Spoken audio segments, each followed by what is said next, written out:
Olá, meus amigos, tudo bem? Amigos do canal Steiner.oficial, como vocês estão? Primeiramente, quero me desculpar que ontem eu não consegui colocar o vídeo realmente no ar. Eu tinha chego do Rio de Janeiro na quinta-feira de noite, estava muito cansado e realmente não consegui colocar o vídeo, tá? Bom, nós vamos começar hoje uma série e essa série tem como objetivo responder a seguinte pergunta: como me tornar um trader profissional? Tá aqui comigo, aqui do meu lado, está a minha filha, Carol. Dá um abraço pessoal aí, Carol, manda todo Oi, mundo aí. gente!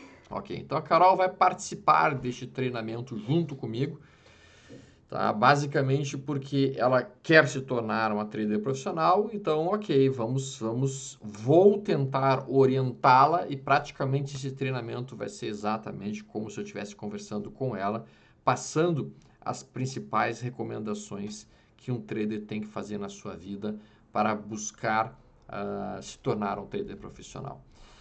Em primeiro lugar, eu já quero deixar bem claro para vocês o seguinte: é impossível que eu mostre para vocês como se tornar um trader profissional em vídeos de 10 ou 15 minutos. É impossível, isso não existe. Então esse vai ser o primeiro vídeo de uma série de vídeos. Pega aí um café, senta aí, vamos começar a ouvir o que a gente pode estar passando para vocês em termos de experiência, em termos de conhecimento. Eu estou no mercado desde 1998 operando, então algumas coisas eu já vi que funcionam, outras coisas eu já sei que não funcionam. Eu vou tentar atalhar esse caminho para ela e também para vocês. Espero que seja útil toda essa conversa que nós vamos estar realizando nos próximos dias. Este é o primeiro vídeo, tá? Então eu vou começar hoje daquilo que é o mais básico possível, para que então a gente consiga, à medida que vocês tiverem o mesmo conhecimento nivelado, a gente consiga avançar para as táticas e técnicas um pouquinho mais sofisticadas. Primeira coisa que eu vou colocar aqui na tela, e assim, à medida que ela tiver alguma dúvida, ela vai colocar as dúvidas dela e, obviamente, depois vocês podem colocar também as suas dúvidas na parte de comentários ali do vídeo. Não se esqueçam de dar o joinha e não se esqueçam também de se inscrever no canal, porque basicamente estando inscritos com aquele sininho do lado, quando eu largar um novo vídeo, vocês imediatamente serão contemplados e avisados que isso está acontecendo. Certo, gente?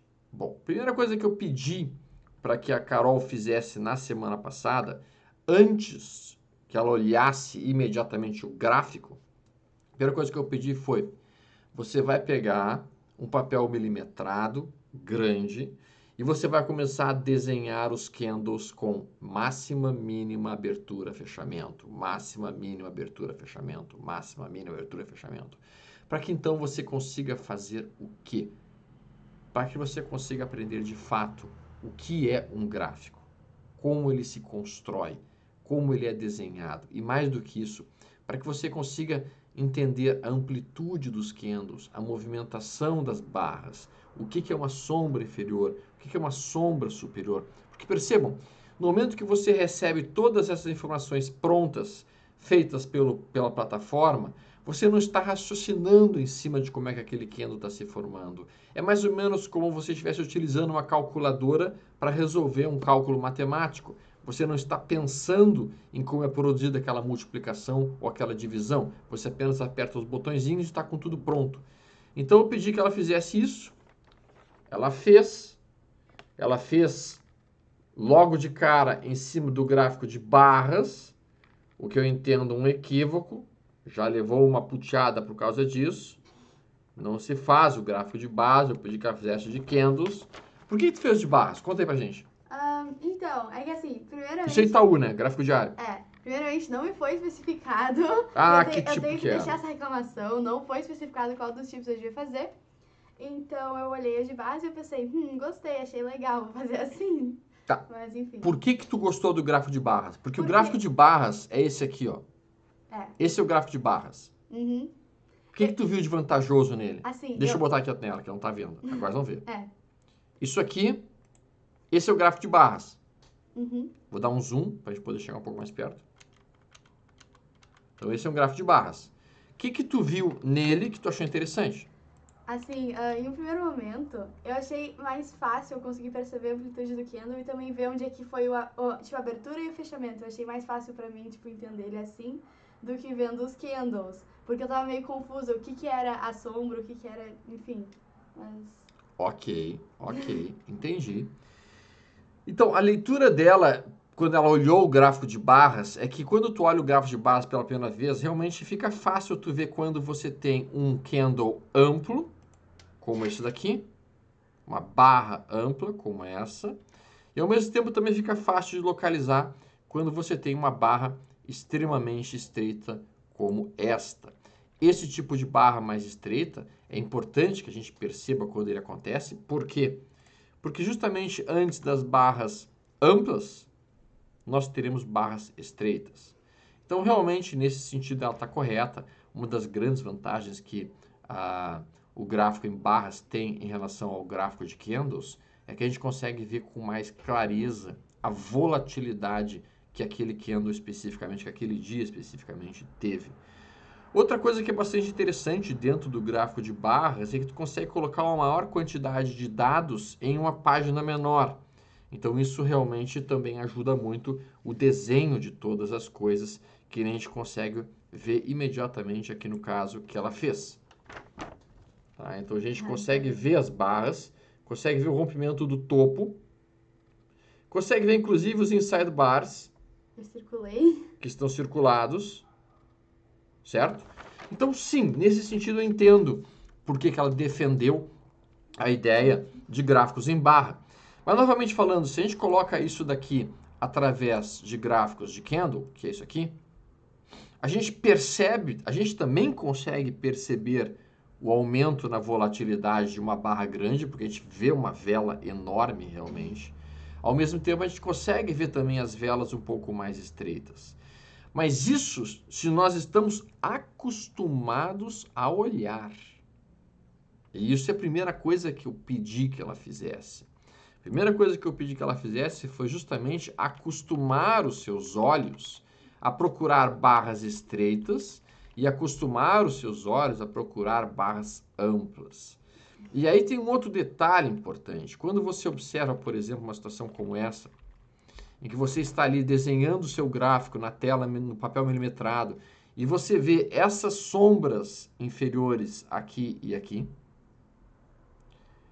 elas estão tocando que região? Se você desenhou o gráfico, você sabe que essa região aqui foi um topo. Então você vai perceber, olha essa sombra aqui inferior e essa sombra inferior tocando exatamente essa região de topo. Olha então como esse preço aqui, que seria 27,13, é uma zona importante de preço. E olha como mais adiante foi também sentido aqui essa mesma região. Então, o que eu estou tentando mostrar para vocês? À medida em que vocês começam a desenhar os seus gráficos, vocês começam a pensar a respeito. Olha, se tu olha essa informação aqui, sem ter feito o desenho do gráfico, literalmente passa batido para a gente que essa região tinha sido esse topo aqui. Agora, se você desenhou isso no seu gráfico milimetrado, você está sabendo exatamente onde você desenhou os topos, as máximas e as mínimas anteriores, e você começa a perceber então essas regiões como fortes regiões em que o mercado fez alguma pressão de compra ou alguma pressão de venda e que o mercado então fez uma possível inflexão naquele ponto específico. Então essa é que é a grande vantagem de vocês desenharem. Aqui ela utilizou o gráfico diário, mas vocês poderiam utilizar um gráfico de 60 minutos ou poderiam utilizar até mesmo um gráfico, se vocês quiserem fazer uma base bem maior, um gráfico de 30 minutos, para poder realmente ganhar o feeling de mercado, ganhar aquela sensação de mercado, ganhar aquele sentimento que é extremamente importante de entender o que está acontecendo em si. Uma coisa que eu me passei para ela, tá? O gráfico que ela fez é um gráfico aritmético. O que é uma escala aritmética? Tá? E quando a gente coloca aqui o nosso gráfico, a gente vai programando ele aqui, ó, propriedades do gráfico, e ele pergunta para nós, você quer uma escala logarítmica ou você quer uma escala aritmética? Bom, eu sempre utilizo escala logarítmica. E eu vou tentar explicar rapidamente o que é escala logarítmica. Funciona assim, ó, mais ou menos, tá, Carol? Um gráfico que tem uma escala, a escala é essa parte aqui do lado de preços, tá? Um gráfico que tem uma escala logarítmica, ou melhor, uma escala aritmética, ele vai plotar a distância de 1 até 2, que é uma distância, então, de R$1, tá? Ele vai plotar exatamente a mesma distância, por exemplo, se fosse de R$100 até R$101. Então, ele plota essas duas distâncias iguais, porque ele está considerando que houve uma variação nominal de R$1. Então, esse é um gráfico com uma escala aritmética. Bom, mas se a gente pensar do ponto de vista percentual, a variação de 1 para 2 não é a mesma variação percentual de 100 para 101. A variação percentual de 100 para 101 é de 1%. A variação percentual de 1 para 2 é de 100%. Nós como traders, e nós como traders profissionais, nós iremos trabalhar em cima de escalas logarítmicas, porque nos interessa a variação percentual, já que a gente ganha em cima de rentabilidade percentual. Então eu sempre coloco a escala como escala logarítmica e não como escala aritmética, ok? Bom, esse é o primeiro conceito que eu precisava deixar muito claro para vocês que estão nos olhando em casa e para a Carol aqui também. O outro conceito que eu preciso deixar extremamente evidente é que tudo isso que nós estamos falando, ele é baseado em cima não de uma criação da minha cabeça, não, nós estamos aqui sendo suportados por gigantes que criaram teorias no passado, certo? E um desses gigantes foi o Charles Dow, que foi o sujeito que deu o pontapé inicial para a análise técnica e análise de gráficos. O Charles Dow, ele era um articulista do Wall Street Journal no início do século passado, acho que 1900, uma coisa nesse sentido, e ele começou a escrever artigos dizendo como é que era interessante olhar os gráficos, o que ele considerava importante para olhar os gráficos. E nesse cenário, olhando dessa maneira, o que ele fez? Bom, olhando dessa maneira, o que ele fez foi eminentemente criar regras. Uma das regras que ele dizia era mais ou menos o seguinte: todas as informações que nós precisamos para operar um gráfico, elas estão, para operar uma determinada ação, elas já estão contidas dentro do próprio gráfico. Ou seja, todas as informações que nós temos como necessidade para operar, no caso IRBR3, já estão contidas na movimentação de preços da IRBR3. Eu não preciso ler jornal, eu não preciso estar atualizado, eu não precisaria de ler notícias, eu não precisaria de nada disso. Tudo que eu preciso para operar IRBR3 está contido dentro do próprio movimentação de preços. Como é que ele justificava isso e por que ele justificava isso? Por causa do seguinte, basicamente. A forma como ele lia é o seguinte: qualquer informação importante que algum player, que algum investidor, que algum trader conheça sobre RBR3, ele já vai tomar posição. Então, se eu sou um player, eu estou sabendo que vai vir uma coisa muito boa para a RBR3, eu vou comprar antes que essa coisa venha. Se eu estou sabendo que vai vir uma coisa muito ruim para a IRBR3, eu já vou entrar vendendo antes que aconteça especificamente a sinalização ruim do papel. Então, se vocês olharem o gráfico do Dow Jones, por exemplo, antes do 11 de setembro, alguns dias antes, o mercado já tinha perdido uma zona de suporte, já tinha entrado em tendência de baixa forte, já tinha uma pressão de venda pancada, muito poderosa. Por que isso aconteceu alguns dias antes do 11 de setembro? Cara, vocês acham que Bin Laden não opera no mercado financeiro? Vocês acham que os sauditas e os sheiks, eles não têm dinheiro para operar no mercado financeiro? Tu acha que o Bin Laden, sabendo que ia acontecer um atentado terrorista, que ele ia explodir 2 torres, ele não ia dar uma avisadinha para os amigos deles? Ó, meus amigos, negócio é o seguinte, vocês estão comprados no Dow, sugiro que vocês vendam tudo que vocês podem, viu? Porque eu vou derrubar aquela porra toda. Eu vou tacar 2 aviões naquele treco. E por isso, entrou uma pressão brutal de venda alguns dias antes do evento. Então o Charles Down justificava isso, esse primeiro conceito dele, dizendo: tudo que tu precisa para operar no mercado está dentro do próprio gráfico, exceto os atos de Deus.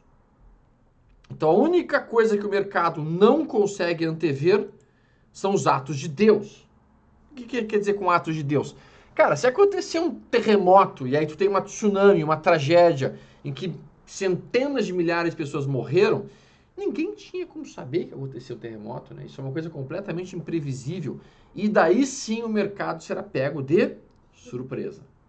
Então isso é um ato completamente fora da casinha e daí realmente isso vai modificar o mercado, mas o mercado vai rapidamente pesar o que aconteceu e depois que ele pesou o que aconteceu, ele vai imediatamente se readaptar àquilo. Então, se você estiver operando em Marte, completamente afastado de todas as notícias do mundo, mas você tiver o gráfico na sua tela, você vai conseguir operar. Então, isso é extremamente importante de ser feito. Nós não precisamos e não devemos olhar as notícias. Digo mais. Se tu perguntar assim, tá, pai, mas tu nunca opera notícias? Opera. Quando? Da seguinte forma. Se o mercado começou, apareceu uma notícia boa, eu vou entrar vendendo. Apareceu uma notícia ruim na página do jornal, eu vou entrar comprando. Exemplo. Lucro recorde da Vale. Estou batendo na abertura do mercado. Estou vendendo logo que se abertura do mercado. Exemplo. Joesley Day. O presidente falou, temos que manter isso, viu? Eu vou entrar comprando na abertura do dia seguinte. E não vendendo. Então, quando aparece uma notícia ruim, eu vou procurar por compras. Quando aparece uma notícia boa, eu vou entrar por vendas. Essa é a forma como opera a notícia. O inverso do que as sardinhas fazem no mercado. Quem são as sardinhas? Bom, o que a sardinha tem na cabeça? Tu sabe o que a sardinha tem na cabeça? Não. Tu não sabe o que a sardinha tem na cabeça? Cérebro? Não, não. Na cabeça da sardinha não tem cérebro, por impressionante que pareça. Na cabeça da sardinha tem o intestino dela. Merda. Ah. Tá? Então por isso que sardinhas são muito estúpidas, são muito trouxas. Por que a sardinha... sabe como é que se pesca sardinha? Tu não usa nem isca para pegar sardinha, tu usa só um anzol. Porque o brilho do anzol na água faz com que a sardinha, porque ela é muito estúpida, ela vá lá e morda aquilo. E ela morre. Tu tá rindo, mas é assim que a gente pesca a sardinha. Como é que os tubarões pescam sardinhas no mercado? O que elas fazem? Eles largam uma notícia bonita no jornal. Lucro recorde da empresa XYZ. Isso o que é? É um anzol brilhante chamando quem? As sardinhas. Que vão entrar comprando naquilo. E aí o que o tubarão faz? Desova todas as ações que ele tinha. Pá, pá, pá, pá, pá. Vendendo para quem? Para a sardinhada que está comprando. Então, notícias não servem para absolutamente nada. Isso é importante de ser dito. Isso aqui é diferente, tá? De Forex. No Forex, tu vai ter vários eventos. Tu vai ter, por exemplo, payrolls. Tu vai ter várias situações que realmente produzem volatilidade no mercado. E volta e meia nós vamos ter isso aqui no mercado brasileiro também. Temos alguns dias da semana em que tu vai ter alguma notícia que vai produzir volatilidade, não mudança de tendência. O que é volatilidade? É tipo... Você explica com palavras. Tu não sabe explicar com palavras. Uhum. O que é volatilidade? Eu não sei, eu tô desenhando com o meu dedo. Desenhar com o teu dedo não funciona. A gente tem que falar as coisas para a gente poder entender as coisas. O que é volatilidade? Não sei, então. Volatilidade é amplitude de movimento. Volatilidade é uau! Uau! É aquele tipo de barra que tu fala, Caraca! Isso é volatilidade. Tá. Entendeu? Barras amplas. Nossa, que espigão! Isso é volatilidade. Por isso que as barrinhas pequenas são retração de volatilidade. Isso, barras pequenas são o quê? O mercado não fez nada, o mercado ficou ali, ó. Não conseguiu nem subir, nem cair. Isso é uma barra que não foi para lugar nenhum. Não tem volatilidade, não tem amplitude de movimento. Então, uma coisa volátil é uma coisa que uma hora tá falando bem baixinho, bem baixinho. E daqui a pouco ele grita, meu Deus! Entendeu?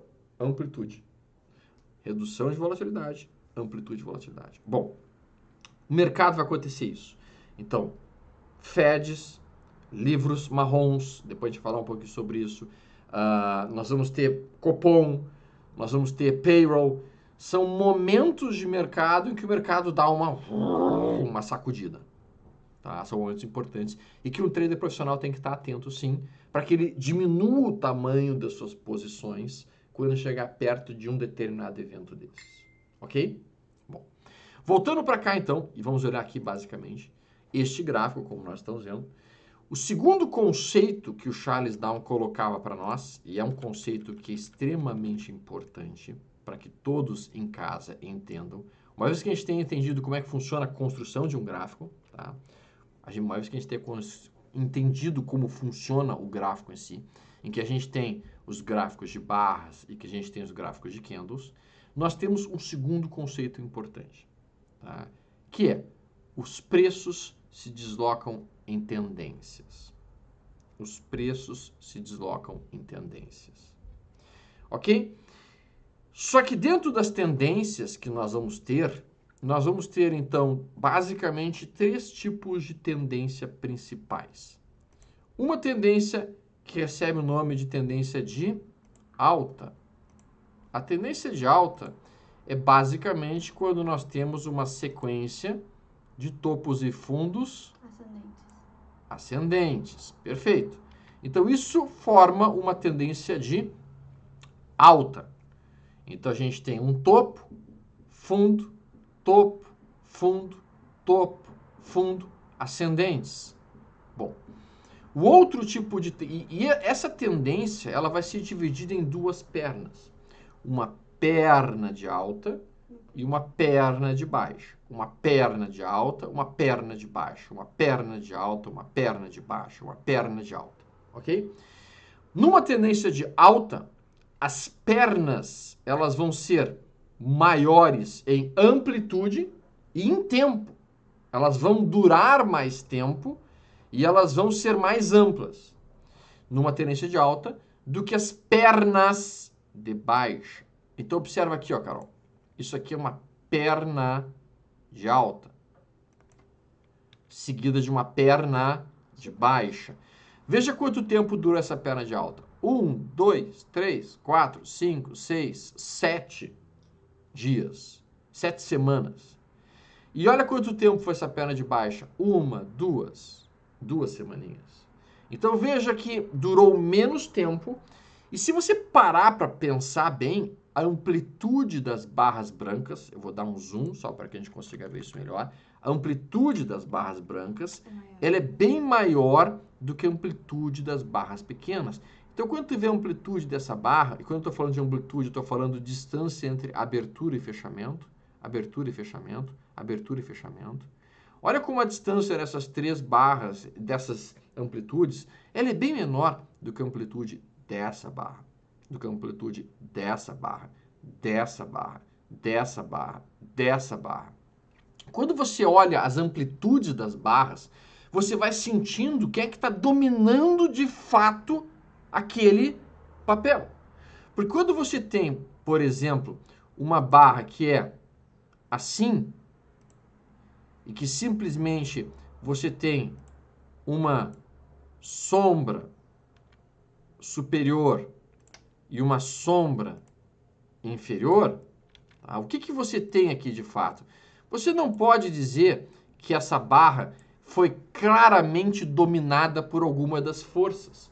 Você tem um empate técnico entre compradores e vendedores. Vamos tentar ler essa barra de uma maneira correta? A gente teve a abertura aqui, aí o mercado subiu, subiu, subiu, subiu, subiu, aí ele, no meio do dia, caiu, caiu, caiu, caiu, caiu, caiu, e voltou a subir, subir, subir, subir, e fechou perto de onde abriu. Quem que dominou este dia? Compradores? Não. Vendedores? Não. A indecisão, a verdade, a contração, a redução de movimentação foi o que dominou esse dia. Isso é completamente diferente de um dia que fechasse assim, ó. Tá vendo a diferença? Um dia que fecha sem nenhuma sombra inferior, fecha completamente acima e muito próximo da máxima. Quem é que dominou esse dia? Teve algum vendedor aqui? Cara, se teve algum vendedor aqui, ele foi atropelado pelo caminhão que passou por cima. Assim, ó. É uma horda de compradores. Isso aqui, você lembra daquele filme que a gente viu, O Senhor dos Anéis, que tinha aquela horda de orcs caminhando? Tum, tá, tum, tá. Isso é uma horda de orcs invadindo o país. Não tem como resistir isso. Acabou, né? Tu se entrega, tu sai correndo. Então isso aqui é um movimento claramente direcional. E quando você tem, por exemplo, olha o tamanho dessa pancada, olha essa outra pancada, olha essa outra pancada aqui, olha essa outra pancada aqui, olha essa outra pancada, olha o tamanho dessas barras, isso demonstra, olha o tamanho dessa barra aqui. O que o tamanho dessa barra está te demonstrando? Quem domina há vários e vários meses esse papel, isso é um gráfico semanal, são os compradores. Os vendedores, quando eles aparecem bem tímidos, tipo assim... Pai, posso vender um pouquinho? Dá para vender um pouquinho? Dá para cair um pouquinho porque já subiu muito? Esse é o tipo de sensação, assim. Mas eles entram que nem guri cagado. Eles entram assim, tipo assim, com muito medo de vender. Eles não entram corajosos. Eles não conseguem formar uma barra brutal de venda. Então, isso já nos dá uma sensibilidade, isso já nos dá uma sensação de que as pernas de alta, elas são ascendentes e fortes, e as pernas de baixo, elas estão frágeis. Isso nos indica que quem domina este papel, basicamente, são os compradores. E isso estabelece uma tendência de alta. Mas tem um conceito importante que eu preciso passar para ti, que todo trader profissional sabe e percebe. Tá? Geralmente, o tamanho percentual dessas quedas, ele costuma ser igual. Então, se aqui, essa queda aqui foi, por exemplo, uma queda de... Não vou colocar para escrever que não pode.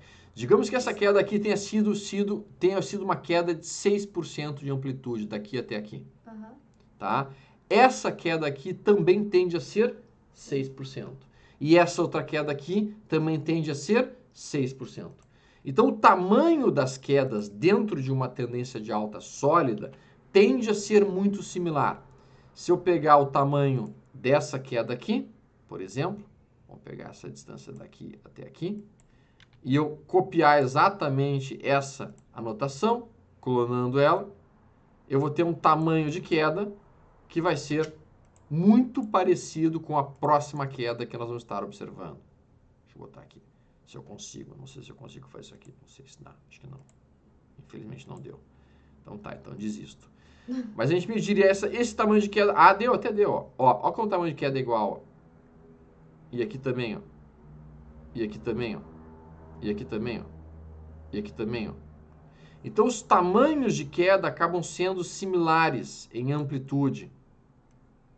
E com isso, a gente percebe que a tendência está se mantendo sólida. Um outro aspecto que ajuda a indicar ao trader profissional que a tendência está sólida, qual que é? É que no recuo, nós não violamos o topo anterior. Então, quando a gente recua, a gente não viola o topo anterior. Quando a gente recua, a gente não viola o topo anterior. E no próximo recuo, se a tendência estiver realmente sólida, nós não poderemos perder esse topo. Tá? Então, isso é a forma de avaliar uma tendência sólida de mercado. Existe um outro tipo de tendência chamada tendência de lado. Não, de baixo também existe, mas vamos falar de lado primeiro. Tendência de lado, as pernas de alta são iguais às pernas de baixa. Então, é mais ou menos o que tu desenhou no teu negócio. Vamos colocar aqui para o pessoal poder ver. Isso aqui. Se a gente olhar, durante um bom tempo, as pernas de alta estão similares às pernas de baixa. Isso é uma tendência lateral. Então, o que tu capturou ali, basicamente, foi um período do mercado em que nós tínhamos movimentações de alta em igual tempo, geralmente, e em igual amplitude, geralmente, em que o mercado fica andando dentro daquilo que muitos traders chamam de retângulo. Isso aqui parece um retângulo, concorda comigo? Uhum. Seria um retângulo. Tá? Nesse cenário, nós vamos ter uma forma de atuar. O outro tipo de tendência é a tendência de baixa, em que as pernas de baixa vão ser mais amplas, mais fortes e mais duradouras do que as pernas de alta. Ok? Uhum. Bom, dito isso, entendido que nós teremos esses três tipos de tendência, alta, lado e baixa, eu vou te dar rapidamente o que é o conceito para se poder operar essas tendências. E depois vamos aprofundar isso ainda mais. Dentro de uma tendência de alta, que é esse cenário que nós estamos vendo aqui, nós temos dois pontos específicos de pensar em comprar o mercado. Primeiro ponto que alguns traders usam, nós vamos comprar toda vez que romper o topo anterior. Então o cara estaria comprando aqui, o cara estaria comprando aqui, o cara estaria comprando aqui, nesse ponto. Qual que é a tua opinião sobre operar este rompimento de topos, Tomer? Eu não faço isso nunca. Eu abomino e abomino muito mais comprar rompimento de topos. Eu sei que o Gun fazia muito isso, o Gun foi um trader bastante famoso. O Gun fazia muito compra de rompimento de topos anteriores. Tem vários traders que operam compra de rompimento de topos anteriores.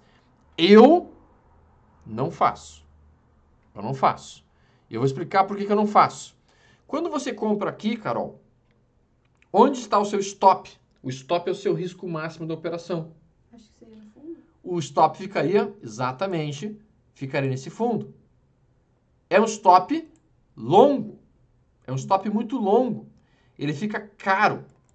Então, comprar neste ponto com o stop neste fundo, fica um stop caro. Esse é o primeiro ponto. Segundo ponto, no mercado atual, que é um mercado dominado por robôs, dominado por grandes fundos, a maior parte dos rompimentos falham. O mercado tenta romper, não consegue romper. Tenta romper, não consegue romper. Então, na maior parte das vezes, porque existem muitos robôs hoje, a volatilidade do mercado aumentou. Então, esta compra aqui tem um enorme potencial de falhar, voltar a ficar aqui de lado, mastigando nessa região, e você simplesmente comprou uma falha de rompimento, você vai ficar em algum momento desconfortável com o sinal, você vai sair do trade com prejuízo. Então, eu não compro este ponto. O outro ponto plausível de se comprar seria aqui. No final da perna de baixa de uma tendência de alta. Então, você está dentro de uma tendência de alta, você vai deixar que o mercado faça um recuo dentro, então, de uma perna de baixa, e quando você localizar o final dessa perna de baixa, você compra dentro da tendência de alta. Não é comprar o recuo dentro de uma tendência de baixa. Tem muito trader amador que tenta comprar aqui. Isso aqui é problema. Tu vai estar comprando uma tendência de baixa. Não se compra tendência de baixa. Eu preciso que tu fixe isso. Fala em voz alta. Não se compra tendência de baixa. Novamente, não se compra tendência de baixa. Não existe nenhum ponto seguro para comprar uma tendência de baixa. Ah, mas Stormer tem 550 mil sinais de reversão de tendência, eu posso comprar um pivô de alta, eu posso comprar um George Napoli, eu posso comprar um truque de entrada, não dá? Dá. Mas vocês vão estar correndo um risco muito maior. Eu não quero que você corra este risco muito maior agora. Ok? Então, a metodologia que eu vou te apresentar é uma metodologia simples, objetiva, rápida e eficiente. Certo? Com o menor risco possível. Com o menor risco possível. Por enquanto, tu ainda não dirige. Mas quando tu aprenderes a dirigir, tu vai perceber que tem várias maneiras de nós pegarmos o carro, irmos até a praia, que fica a 180 km daqui. Tem formas extremamente conservadoras. Eu posso ir a 30 km por hora. Ou eu posso ir numa velocidade normal, 100. Ou eu posso tentar forçar a situação e botar 150, 160, 180 no carro. Se eu colocar 150, 160, eu vou chegar 5 minutos mais cedo na praia. Isso se eu não morrer no meio do caminho. Não vale a pena. Se eu for dentro do meu ritmo ali, 100, 105, 100, 105, 100, 105, eu vou chegar na praia bem. Com a possibilidade de ir muito melhor. Então o que eu vou mostrar aqui são as coisas mais tranquilas e não aquelas coisas mais agressivas. A maior parte dos profissionais que eu conheço operam um único sistema operacional, em um único papel, não ficam pulando de galho em galho e conseguem ganhar todo o dinheiro que eles precisam da vida inteira deles ali. E a maior parte dos traders amadores que eu conheço, o que eles fazem? Eles ficam tentando pular de galho em galho, tentando operar vários papéis, tentando operar várias coisas, geralmente alavancados, sem utilizar um único sistema operacional. Ok? Bom, o segundo ponto, então, este aqui, que seria comprar o final de uma perna de baixa dentro de uma tendência de alta, é... Vai lá. Como que tu identifica o final da perna de baixo? Ah! Super! Como identificar o final de uma perna de baixa? Eu tô pra perguntar isso desde que tu falou.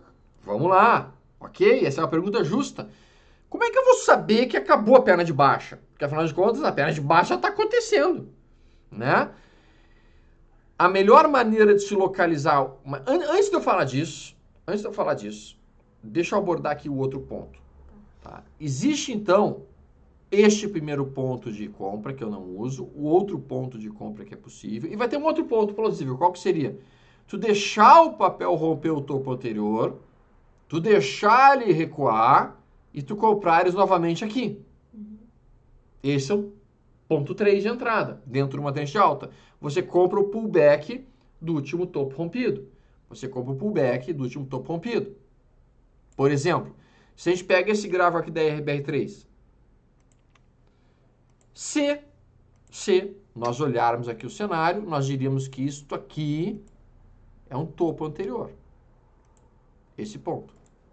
Certo? Ele foi rompido aqui, tá vendo? Esse primeiro rompimento, o que aconteceu com ele? Falhou. Depois ele rompe de novo e daí ele faz o pullback, que é um recuo. Aí tu compraria no recuo, sim. Isso. E aí você estaria comprando quando? Nesse ponto específico, quando romper essa máxima. E daí subir. E aí voltaria a pegar todo o movimento de alta a seguir. Então isso é uma compra de pullback. Tá? Bom, aqui como é que a gente opera a tendência de alta? Em um primeiro momento, eu te recomendaria operar apenas tendências de alta. Elas são muito mais simples, elas são muito mais fáceis, elas são muito mais objetivas. A gente está no mercado atual dentro de uma tendência de alta, então fica muito mais fácil. Mais adiante, quando o mercado entrar numa tendência de baixa, quando o mercado entrar em topos e fundos descendentes, nós vamos poder operar tendências de baixa. Tendências de lado, tá? Elas teoricamente seriam muito mais fáceis de serem operadas. A gente vai comprar aqui e vai vender lá. Exatamente. No topo anterior. E daí a gente vai comprar aqui de novo e vai vender aqui de novo. Tipo ping-pong. Exatamente. Então aqui está pensando em vender para comprar aqui embaixo. E aí é importante que eu mencione, a gente consegue ganhar dinheiro nessa queda aqui? Sim. Como? A gente vai vender o papel que a gente não tem. Então nós não estamos comprados no papel. Nós não estamos comprados no papel. Nós observamos o papel batendo numa zona de topos anteriores, que é essa região aqui. Nós vamos vender, por exemplo, 5 quilos de Petrobras a R$17. E quando ela cair aqui, digamos que aqui seja R$15, e quando ela chegar em R$15, a gente recompra. Entendeu? Então a gente vende o que a gente não tem e deixa para comprar lá embaixo, depois que caiu. Digamos que eu tenha vendido a R$17. Digamos que eu tenha comprado aqui a R$15. Subiu até aqui, 17. O que eu ganhei? De R$15 ganhando R$2. Se eu vender em 17, o que eu não tenho, e quando chegar aqui embaixo, eu comprar em 15, quanto é que eu ganhei? R$2. Exatamente. Então a gente consegue ganhar dinheiro no mercado em tendência de alta, comprando papel barato e vendendo caro. E a gente consegue, sem dúvida alguma, ganhar dinheiro em tendência de baixa no momento em que a gente vende caro o que a gente não tem para comprar barato depois que o troço caiu. Sim, entendi. Entendeu? Tu não vai me fazer a pergunta básica? Qual delas? Como é que eu vou vender um troço que eu não tenho? Ah, tá. Não é tipo aquilo que tu faria, tipo, garantir a tua venda? Como é que a gente vende um troço que a gente não tem? Isso é que é o legal. No mercado a gente consegue fazer isso por quê? Porque, observa, se eu sou gestor de um fundo, eu sou obrigado, por regras do fundo, a manter um determinado percentual dentro da minha carteira de fundos de ações. Então eu sou obrigado a ter 10% de Petrobras, sou obrigado a ter 15% de Vale do Rio Doce. Então, mesmo que eu veja que a Vale do Rio Doce vai cair, eu, como gestor do fundo, por lei, eu não posso vender a Vale. Eu tenho que ficar com ela, dentro da minha carteira. Mas o que eu posso fazer? Cara, eu não posso vender, mas eu posso alugar para você, e você aluga a Vale de mim, pagando para a minha pessoa, vamos lá, 5% ao ano pro rata, é um exemplo, certo? E o que é pro rata? Você vai pagar o aluguel respectivo ao tempo que ficou alugado. Aí você vai alugar, eu te empresto as minhas Vale, digamos assim, e aí você vende a Vale cai dos 30 para os 25, você recompra, ganhando aqueles R$5, você me devolve as Vale que eu te emprestei, me pagando os dias que eu te deixei emprestada aquelas Vale do Doce. Então isso se chama venda alugada. Em que você aluga um papel, você vende aquele papel, depois você espera que ele caia, você compra ele mais barato e aí você entrega para o cara que você alugou. Isso tudo é feito pelo home broker hoje. Nem todos os papéis têm liquidez suficiente para ter aluguel. Tá? Então tem que ser realmente papéis mais de Bovespa. Mas com isso a gente consegue capturar movimentos de ganho quando o mercado estiver caindo. Só tem um problema nisto. Eu vou te fazer a seguinte pergunta. Digamos que eu estou numa tendência de alta. Tá? Eu estou numa tendência de alta. Eu decido comprar aqui, neste ponto, sem colocar stop. Então eu tiro meu stop. Então eu não tenho stop. Eu comprei o papel a R$40 aqui. Qual que é o máximo que eu posso perder? Tu não tem stop? Se eu não tenho stop. Tu pode perder, sei lá, tu vai perdendo e vai perdendo. Tu vai perdendo, vai perdendo, vai perdendo, enquanto ela estiver caindo, vai perdendo. Mas qual que é o máximo que eu posso perder? Tem um máximo. Todo o dinheiro que tu tem? Todo o dinheiro que tu botou. Se o papel cair de 40 para 0, digamos que a empresa quebre, entra em falência, ela vai para 0. Então, aqueles R$40 que eu botei, se eu não botei stop na ponta da compra, certo? Eu vou perder os 40, ok? Sim. Por isso que é importante ter o stop na maior parte das vezes. Tá. Tu ter ou stop ou um sinal de saída. Bom, na ponta da compra, o teu risco da operação, ele é limitado. No sentido de, tem um máximo que tu pode perder. Que é o preço. Que é o preço que tu botou, o dinheiro que tu botou. Uhum. Mas quanto é que esse papel pode subir? Se eu comprei ele a 40? qual seria o máximo que ele poderia subir na sua existência inteira pelos próximos milhares de anos? Não sei, é tipo indefinido. É infinito. Vai indo. Pode subindo, enquanto vai tendência de alta, em alta, alta, alta, alta. O troço pode ir de 40 para 80, para 100, para 120, como a Emiglu 3 fez, para 1000, para 2000. Pode continuar subindo infinitamente. Então, quando a gente opera na compra, nós temos um risco limitado, certo?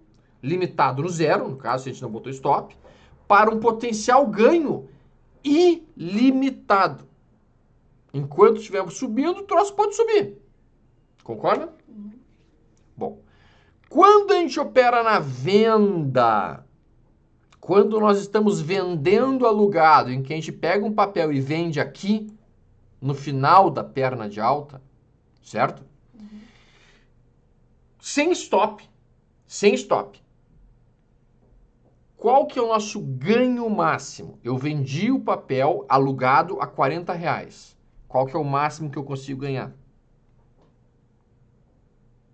Fala! Não sei. Como não sabe? Ai, não, é muita coisa, tá? É muita coisa? Sim. Então vamos lá. Vou te perguntar de novo, raciocina e foca aqui. Esse é o problema da geração atual, eles perdem o foco rapidamente. Se eu vendi um papel alugado a R$40, tá? Tá. Qual que é o máximo que eu posso ganhar nessa operação?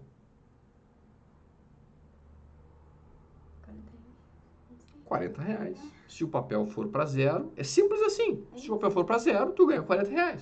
Tá. Uhum. Então, se eu vendi um papel a 40 e o papel vai para zero, Agora entendi. porque a empresa faliu, eu ganhei os 40. Não é? Então, quando eu opero vendido, eu tenho um limite de quanto que eu posso ganhar. O papel não pode cair para menos 10. O papel não pode cair para menos 5, ou menos 20, ou menos 40. Não, ele pode cair de 40 para zero. É o máximo que eu ganho. Certo? Uhum. Só que quando eu opero vendido, alugado, quando é que eu vou ter prejuízo? Pode Eu vou ter prejuízo se o papel subir. É, e ele pode subir pra 100. Se eu vendi a 40, o papel só para 41, eu perdi R$1. Se ele só para 42, eu perdi R$2. Se ele subir para 45, eu perdi R$5. Como a gente viu, a alta, ela é, teoricamente, ilimitada, infinita. Então, quando eu opero vendido, eu tenho uma operação que tem um benefício limitado, Lucro limitado. um lucro limitado e um potencial risco Infinito. infinito. É o contrário. É o contrário. E percebe que é o contrário perigoso, né? Perigoso pra caramba, Vai porque perdendo pra cima. tu pode perder muito mais dinheiro do que tu tem. Imagina o sujeito que decidiu alugar e vender a IRB, quando ela começou aqui no lançamento, e o cara vendeu aqui, por exemplo. Ai. Essa distância daqui até aqui são 350%. O cara perdeu 350% em questão de 3 anos. Então a venda, pessoal, ela é extremamente perigosa, no sentido de que o risco da operação vendida ele é brutal, ele é enorme.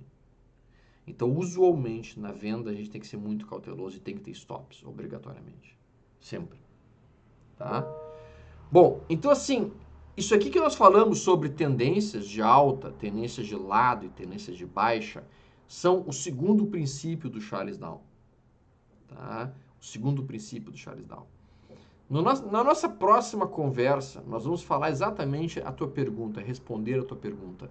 Como nós encontramos o final de um recuo numa tendência de alta? Onde é que a gente vai localizar o final de uma perna de baixa para poder comprar aqui, que vai ser um stop curto? E percebe, se eu estou comprando aqui, e eu, por exemplo, nesse movimento aqui em que terminou essa perna de baixa, e eu estou iniciando agora uma perna de alta, o que a gente sabe das pernas de alta dentro de uma tendência de alta?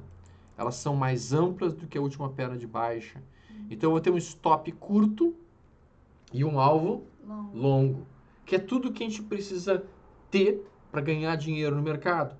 Quando perder pouquinho, e quando ganhar muito.